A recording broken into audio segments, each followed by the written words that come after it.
प्यारे बच्चों, सुप्रभात। मैं मनदीप शर्मा, आपकी हिंदी की अध्यापिका, हिंदी की ऑनलाइन कक्षा में पुनः आपका स्वागत करती हूँ। प्यारे बच्चों, पिछली वीडियो में हमने आपकी भाषाभ्यास पाठ्य पुस्तक से संबंधित पाठ 5 बहादुर दोस्त से संबंधित पहले 3 प्रश्नों को किया था। आज हम आगे के प्रश्नों को करेंगे। तो आइए बच्चों शुरू करते हैं। प्रश्न नंबर 4 है, उदाहरण के अनुसार शब्द छांटकर लिखिए।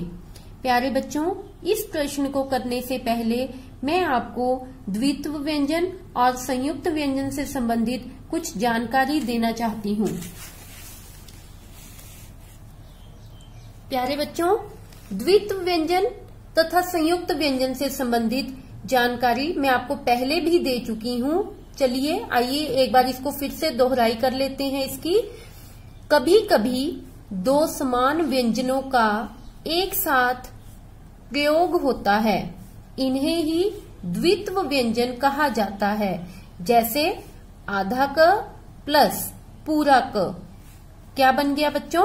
चक्की। ठीक है, मैंने आपको समझाया था कि जो द्वित्व व्यंजन होते हैं उसमें एक आधा वर्ण और दूसरा पूरा वर्ण होता है और दोनों एक समान होते हैं और तभी इन्हें कौन से व्यंजन कहा जाता है? द्वित्व व्यंजन। और संयुक्त व्यंजन में वैसे तो संयुक्त व्यंजन 4 होते हैं। कौन कौन से? क्ष, त्र, ज्ञ और श्र। ये चारों तो पारंपरिक संयुक्त व्यंजन हैं। इनके अलावा भी मैंने आपको बताया था कि कुछ अन्य वर्णों के संयुक्त रूप प्रयोग किए जाते हैं। जैसे कि आधा क जमहा ल क्या बन जाएगा? अक्ल। ठीक है बच्चों, तो संयुक्त व्यंजन में एक आधा वर्ण और एक पूरा वर्ण होता है, परंतु दोनों अलग अलग होते हैं और इन्हें कौन से व्यंजन कहा जाता है? संयुक्त व्यंजन कहा जाता है। और द्वित्व व्यंजन में एक आधा होता है व्यंजन और दूसरा पूरा, परंतु दोनों एक समान होते हैं। ठीक है, तो आइए अब हम करते हैं प्रश्न नंबर 4। प्यारे बच्चों, हमें यहाँ पर कुछ विकल्प दिए गए हैं। हमने इन विकल्प का क्या करना है? सबसे पहला उदाहरण है हमें पेय वाले शब्दों का।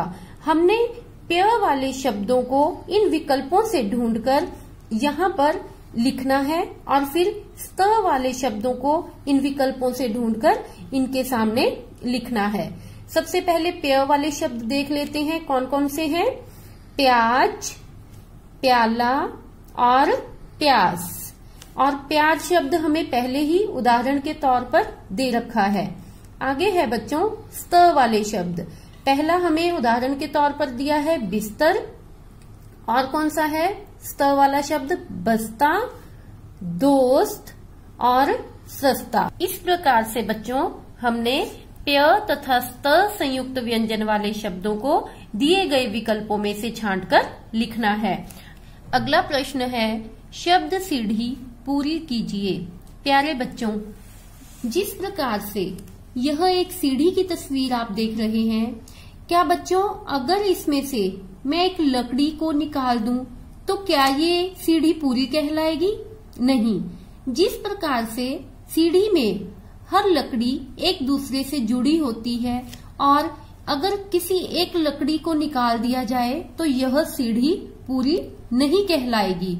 उसी प्रकार से बच्चों जो शब्द होते हैं वह भी वर्णों को जोड़कर बने होते हैं। अगर उसमें से किसी भी एक वर्ण को हटा दिया जाए या ना लिखा जाए तो वह शब्द सीढ़ी पूरी नहीं कहलाएगी। तो आइए बच्चों अब हम इस प्रश्न को करते हैं। हमें यहाँ कुछ चित्र दिए गए हैं। हमने इन चित्रों की सहायता से ये दी गई वर्ग पहेली अर्थात शब्द सीढ़ी को पूरा करना है। पहला चित्र किसका है? क्या दिखाई दे रहा है बच्चों? यहाँ पे हमें बटन।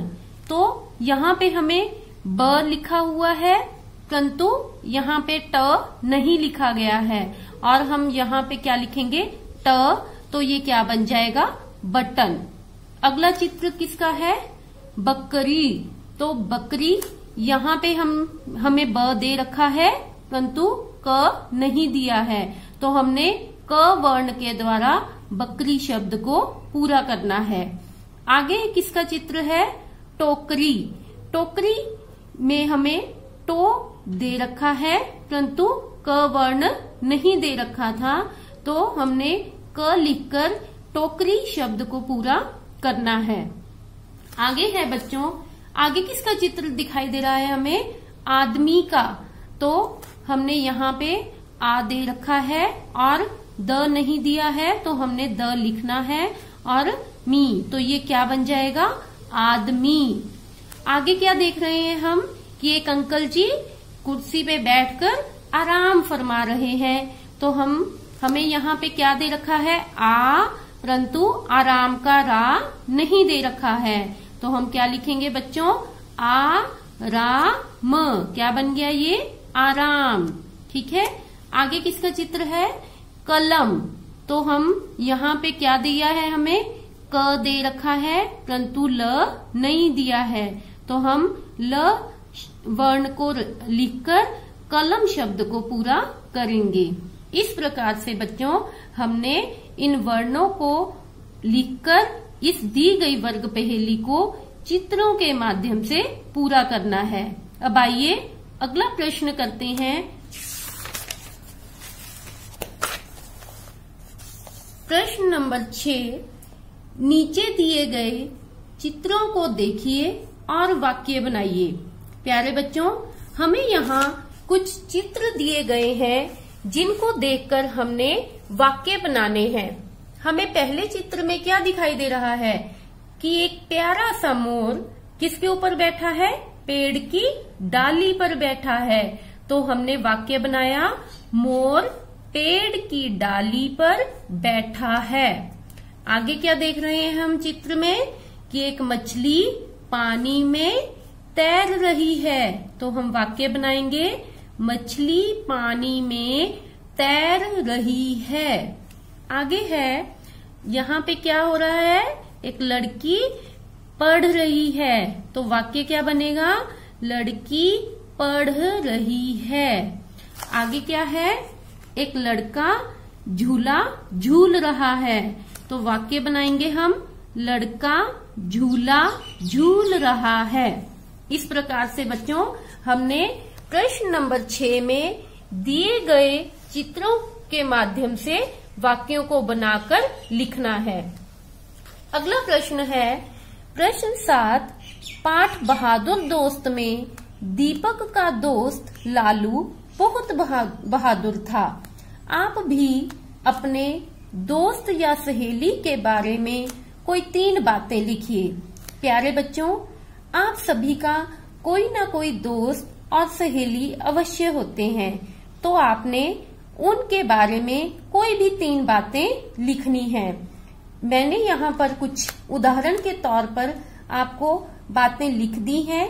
आपने इनके माध्यम से अपने दोस्त तथा सहेली से संबंधित कोई और 3 बातें लिखनी है।